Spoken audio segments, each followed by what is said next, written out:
What better way to bring in a new season than talk to a player still regarded by many as the greatest quarterback to ever play the game, four-time Super Bowl champion Joe Montana. It's been a little while since retirement, Joe. Do you still get pretty fired up? How do you feel about this time of year? A long while. But yeah, I mean, it's easy to get fired. You know, I love the game. You know, it's one of those things you can never get out of your blood. And beginning of preseason, no big deal. But beginning of the season, yeah. And what a better way to start. I got a good game starting tonight, so it'll be fun to watch. Absolutely, with the Packers and the Seahawks. Well, I have a long list, too long to go over everything of your career accomplishments. If I can just pick out a few things that come to mind. The famous drive at the end, leading with the catch by Dwight Clark in the NFC Championship, leading to your first Super Bowl. Later on, 3 years later, all the talk was of Dan Marino and that Miami offense, and your 49ers destroyed them in that Super Bowl. Back-to-back in the late 80s, and that drive at the end against the Bengals again, and the catch by John Taylor to win it. Is there anything that stands out a little bit more than all the other achievements that you treasure to this day? I'd probably say the touchdown to John Taylor, only because it was, you know, it was to win a Super Bowl. The catch with Dwight got us into a Super Bowl. But, you know, I threw touchdowns to my neighbor to win the Super Bowl at least 1,000 times as a kid growing up. So it was basically a dream come true for that to happen. And then you went on to win the next year, too, back-to-back, which is extremely rare as well, something Russell Wilson and the Seahawks will be trying to do.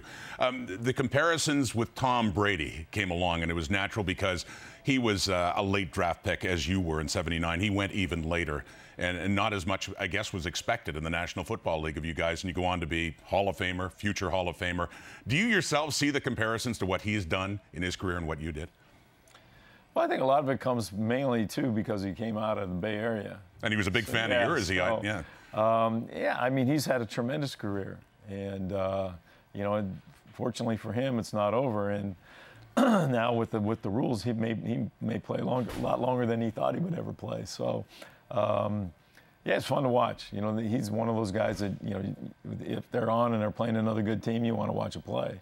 You know, him, Peyton, the two guys playing, you know, in Seattle with Russell Wilson and Aaron Rodgers and Drew Brees, and the other guy is the kid down in he's the guy in San Diego. He's having a pretty good preseason. Yeah, Phillip Rivers, Phillip too. Rivers. Yeah. So that'll be fun to watch. Yeah, just like this era, and good quarterbacks definitely, but if we put Peyton Manning and Tom Brady just a little bit higher class, they're defining this era of football, just like Montana and Elway and Marino in the 80s. What are your thoughts on those two in particular, Peyton Manning and Tom Brady, as they get late in their career and what they have meant to the National Football League? Well, I think it's like I said, I think they're probably the two most exciting to watch in the quarterback grouping that I mentioned.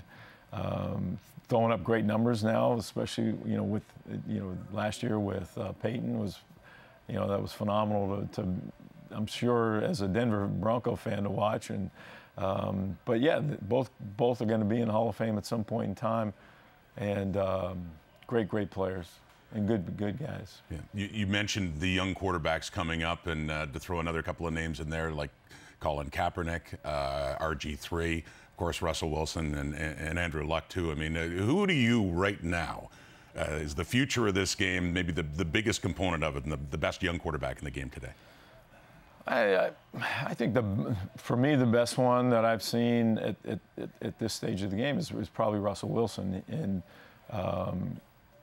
no matter what happens, no matter what he does, he's not a read option only guy. The other two younger guys you mentioned came out of read option systems, and when you look at the difference there, everybody thought that was going to take over the NFL, and it disappeared quickly. Right.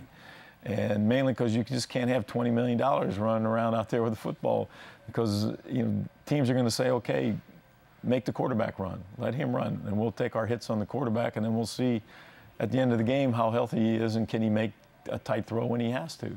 And so when I look at the guy that is more traditional and still can run, both Andrew Luck and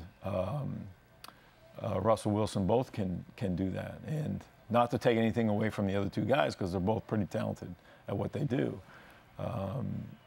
Collins had a lot more success, I think, than RG3 got off to, before getting hurt.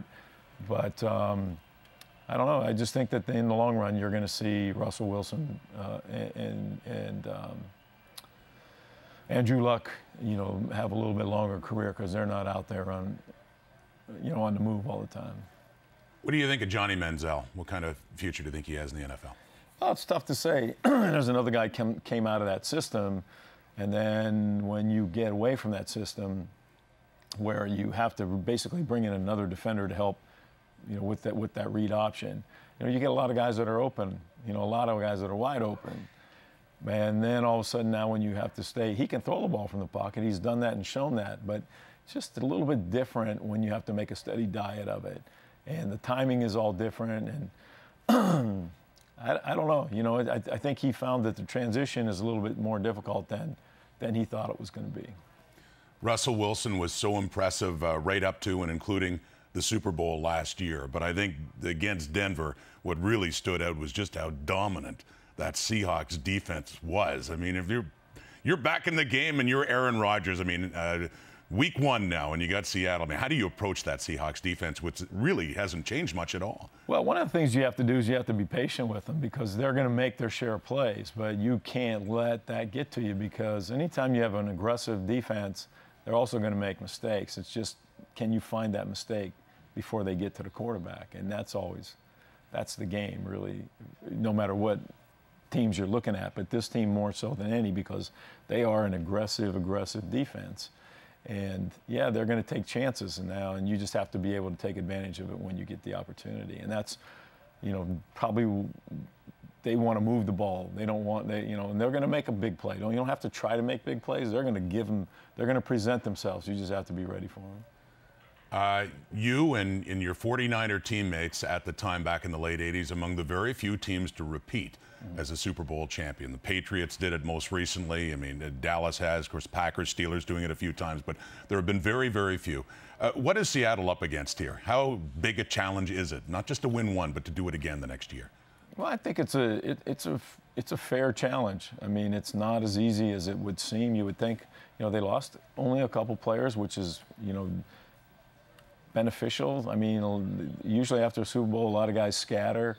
A lot of key guys scatter. They had a couple key guys go, but not to the degree I think that will affect the team as much as people believe. And just their style of play. They're fun to watch, and, Pete's been able to do it just about everywhere he's been, since SC and since he's figured it out down there and what he looks for and the type of players he brings in. So I'm sure we'll have people to replace him.